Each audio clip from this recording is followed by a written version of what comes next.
Hi folks, welcome back to the shop. Please remember to like and subscribe to the channel and comment. All of those things help me continue to bring content to this channel, and it's very helpful for me to keep the channel going.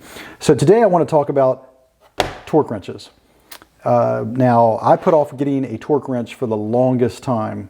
You know, they're expensive, they're a calibration tool so they can lose their calibration.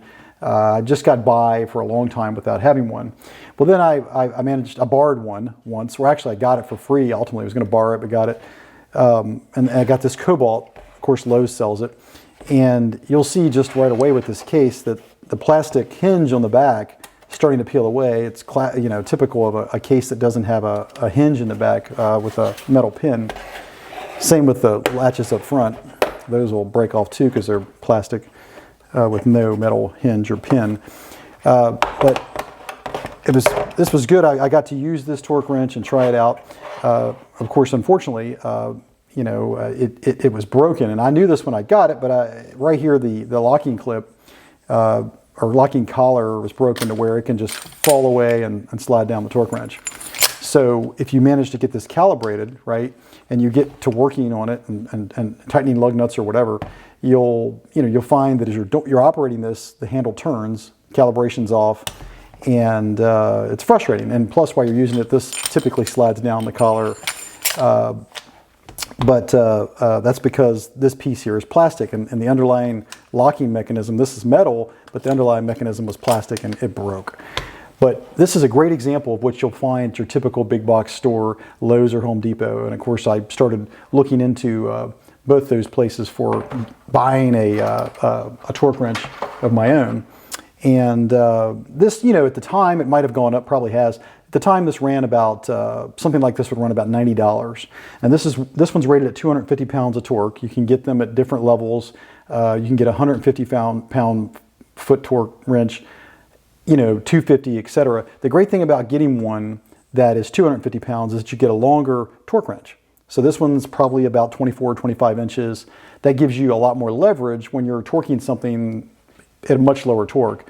Like if you're torquing to 80 pounds or 100 pounds or 140 pounds, much easier to get the leverage you need. And I would definitely recommend, if you're going to buy a torque wrench, especially for lug nuts and larger stuff, you want to go with a 250 pound rating or which is going to equate into a handle that's about 25 inches. So that got me looking, like I said, for torque wrenches. This is typical what you see at Home Depot as well. A lot of them have plastic pieces here, and I started researching it, and I was looking around for something that might be a little better option. I mean, if you're going to spend $90, you'd hate to have something that's going to break, here at the collar. So looked around, saw all kinds of options out there, and I wound up going with a Harbor Freight Icon torque wrench. Okay, and you can see right off the bat, this Icon comes in a better case. It's got metal hinges to open it up. The back, it's got a hinge, an actual hinge. You can see, I believe there's a pin in there, but nonetheless, it doesn't matter. That hinge isn't going to break. It's not just flexing plastic. Now, what I liked about this Icon torque wrench was that this is basically a copy of what's considered the best torque wrench on the market, which is a Snap-On torque wrench. And I think most people would agree Snap-On's flex head is pretty much the best torque wrench out there that you can get. Now, and another thing I should mention, by the way, it's a good idea to keep, you'll get these packs of silica that come with your tools, and it's great in a situation here with the torque wrench to leave it in here because it'll help reduce some of the humidity or moisture inside the case and help reduce the likelihood that your tool will corrode. And I've also kept the manual down here, stuffed in where they had it, and I keep a label here that tells me the common torque settings for my equipment so that I don't have to always remember when I go to do that service work.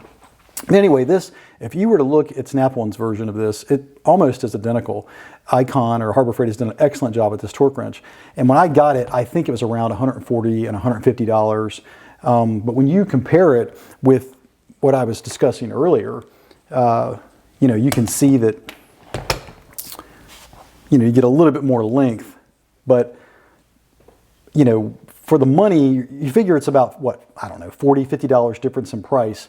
But what are you getting for that? Well, right off the bat, you're getting a flex head, okay, that's got, yeah, the ability to flex the head, which is super handy because it's going to get your hand away from the wheel, allow you to get back a little bit, or from the body of the vehicle. And when you go to torque, you know, you have free motion there. And oftentimes you just use you can use a long socket here and not need an extension, which is going to, you know, improve your accuracy. But so this is really, you know, it has the angled head. It's also a 250-pound rated torque wrench, but you'll notice here at the handle, this is all metal. The handle itself is metal here. The collar, of course, is metal. All of it's metal. I could have got a digital one, of course, of some kind, but I like this idea because there's no batteries to replace. If you're infrequently torquing, you know, you pull out your torque wrench and the batteries are dead. I didn't want to deal with that, some sort of uncommon battery. So I thought this was a good solution. And yes, it's higher than what you might buy at a big box store like this Cobalt, but I think the difference is worth it considering you have what is very comparable to the best torque wrench on the market, which is the Snap-On, Snap-On runs, last I checked, like 440, 460 for Snap-On's version of this. So I think the Icon is an excellent value.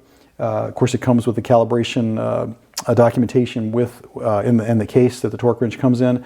But as you can see, you know, it's just, I think, you know, part of the additional cost is, of course, it's like a Snap-On. You know, I found that these flex heads run, if you're going to go, the option between not having a flex head and having a flex head changes the price like $20 or so, maybe 30 to have it with this feature. So I felt that given the fact that it has the flex head and that it is equivalent or near equivalent to the Snap-On, that it was worth the extra money instead of just paying, you know, around $100 at one of the big box stores for their torque wrench. I came very close to buying the Husky version Home Depot.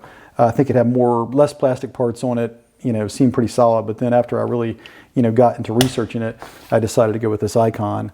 And of course, it's a 1/2-inch anvil on it for the socket. It has, I like this too, how they label it on and off, you know, instead of, you know, if you're backing something off, you're going counterclockwise, you switch it to off. Clockwise is on. You don't have to think about it. You know, it's just off and on. If you're taking the nut off or putting the nut on, I like that feature or that detail. But just really feels solid in the hand. Excellent leverage. The fact that it's about 25 inches. In fact, I'll just put a tape on it here and see what we have. Yeah, it looks like it's about 24.5 inches, maybe almost 24 3/4. So nearly 25 inches. But as I said earlier, that extra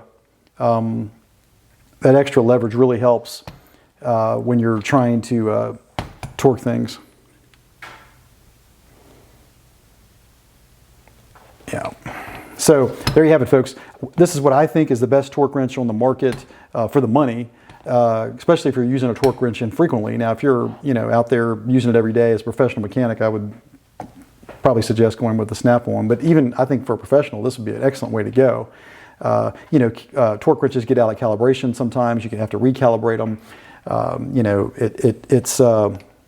but I think this is a good way to go. And for most folks out there, this will probably meet most of your needs for heavier applications where you need, you know, a longer torque wrench.